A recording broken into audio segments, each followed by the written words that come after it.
சுதந்திர போராட்ட வீரர் வாளுக்கு வேலி அம்பலத்தின் வரலாற்றை பாடப்புத்தகத்தில் இடம்பெற செய்ய வேண்டும். தேவர் மக்கள் நல அறக்கட்டளை தலைவர் கரு சுப்பிரமணியன் கோரிக்கை. சிவகங்கை மாவட்டம் திருப்பத்தூர் அருகே நகரம்பட்டியில் அமைந்துள்ள வாளுக்கு வேலியம்பலம் திருவுருவ சிலைக்கு தேவர் மக்கள் நல அறக்கட்டளையின் தலைவர் கரு சுப்பிரமணியன் தலைமையில் திரளானோர் பேரணியாக சென்று மாலை அணிவித்து மரியாதை செலுத்தினர். சுதந்திர போராட்ட வீரர் வாளுக்கு வேலியம்பலத்தின் பிறந்தநாள் விழா அரசு விழாவாக அறிவிக்கப்பட்டு 4வது ஆண்டாக அவரது திருவுருவ சிலைக்கு தமிழக அரசு சார்பில் மரியாதை செலுத்தப்பட்டது.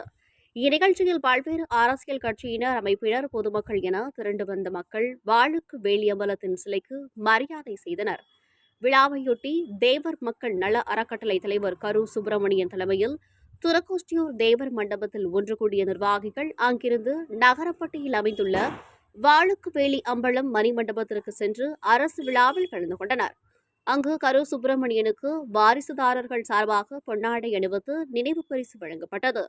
பின்பு விழா மேடையில் பேசிய சுப்பிரமணியன், சிவகங்கை மாவட்டம் வரலாற்று சிறப்புமிக்க மாவட்டம், சுதந்திரத்திற்காக போராடிய பல தியாகிகள் உள்ள மாவட்டம் என மாவட்டத்திற்கு புகழாரம் சூட்டினார். தொடர்ந்து வாளுக்கு வேலியம்பலம் சுதந்திரத்திற்காக ஈடுபட்டவர் அவரின் வாழ்க்கை வரலாற்றை பாடப்புத்தகத்தில் இடம்பெற செய்ய வேண்டும் என கோரிக்கை வைத்தார். முன்னதாக நிர்வாகிகள் மற்றும் சுற்றுவட்டார பொதுமக்களுடன் இணைந்து வாளுக்கு வேலியம்பலத்தின் திருவுருவ சிலைக்கு மாலை அணிவித்து வீர முழக்கமிட்டனர். இந்நிகழ்ச்சியில் கருவேலங்குறிச்சியைச் சேர்ந்த சௌமியமூர்த்தி, செல்லதுரை, உடையப்பன், பாரதி, பாண்டி, தாணிப்பட்டியைச் சேர்ந்த கதிரேசன், சிதம்பரம், சிவா, திருக்கோஷ்டியூர் பொறியாளர் நாதன், சுரேஷ், கருவேலங்குறிச்சியைச் சேர்ந்த முன்னாள் காவல்துறை கண்காணிப்பாளர் எழிலரசு, வடிவேலு, ஜோதி சுப்பு வெங்கடேசன், அதிமுக ஒன்றிய செயலாளர் வடிவேல், முன்னாள் மாவட்ட சேர்மன் பொன்மணி பாஸ்கரன், முன்னாள் ஊராட்சி மன்ற கூட்டமைப்பின் தலைவர் மாணிக்க வாசகம், முன்னாள் சிங்கம்புணரி யூனியன் கவுன்சிலர் சசிகுமார் மற்றும் சுற்றுவட்டார பகுதிகளைச் சேர்ந்த பலர் கலந்து கொண்டனர். முக்குளத்து மக்களுக்கு தியாகமும் மானமும் வீரமும் எப்பொழுதே சொந்தம். நம்பிய பிறரை வாழ வைப்பார்களே ஒழிய பஞ்சமடைந்தவருக்கு வஞ்சகம் பண்ணியதில்லை. அதனால்தான் அடைக்கலம் காத்தான், ஆபத்து காத்தான், மானம் காத்தான் என்பது போன்ற பட்டங்கள் இவர்களுக்கு மட்டுமே வழங்கப்பட்டது.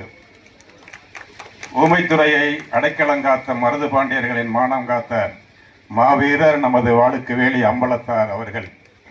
எத்தனையோ பேர் இருந்தும், எவ்வளவோ மக்கள் இருந்தும் எந்த அடக்குமுறைக்கும் அடங்காமல், எவருக்கும் அடங்காமல் வாழ்ந்து காட்டிய இனம் முக்குளத்து கள்ளர் இனம். அதற்கு சாட்சியாக இன்றளவும் போற்றுதலுக்குரிய அவர்களின் தன்னரசு நாடுகளின் வரலாறே மிகச்சிறந்த உதாரணமாக உள்ளது. எனவே நமது மண்ணில் இப்பொழுது இந்த வாளுக்கு வேலி அம்பலம், மருது பாண்டியர்கள், வீரமங்கை வேலுநாச்சியார் போன்றவர்கள் நமது சிவகங்கை சீமையிலே பிறந்திருக்கின்றார்கள். அந்த மண்ணிலே நம்மளும் பிறந்திருக்கோம் என்று பெருமை அடைகின்றோம். அந்த வகையிலே இந்த இவர்களுடைய சரித்திரத்தை அடுத்த தலைமுறை எல்லாம் படிக்க வேண்டும், தெரிந்து கொள்ள வேண்டும். எனவே இதை ஒரு வேண்டுகோளாக சொல்லுகின்றேன்.